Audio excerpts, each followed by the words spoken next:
పకోడీలకు ఉల్లిపాయలండి బాగా ఇలా పిసుక్కోవాలి.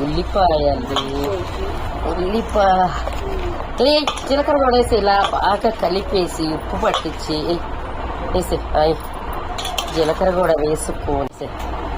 కొంచెం కరివేపాకు బాగా ఇవన్నీ పట్టిస్తే సూపర్ ఉండిద్దండి పకోడీ. కారం చూసారా ఫ్రెండ్స్? మా కారం చూస్తే మీకు నోరు ఊరాల్సిందే. ఇలా ఇవన్నీ పట్టించేసి శనగపిండి ఇలా కలుపుకోవాలి. చేయి పట్టుకొని ఫోన్ పట్టుకొని కొంచెం వాటర్ పడతాయి వేసి కొంచెం నీళ్ళు వేసి ఇంకా చెయ్యి ఇలా కలిపేసుకున్నాము. ఆయిల్ వేడెక్కుతుంది. వేడెక్కగానే వేసేద్దాం.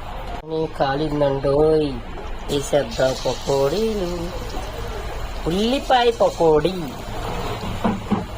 ఎలా ఉంటుందో చూద్దాం. ఎప్పుడన్నా ఒకసారి వేస్తానండి.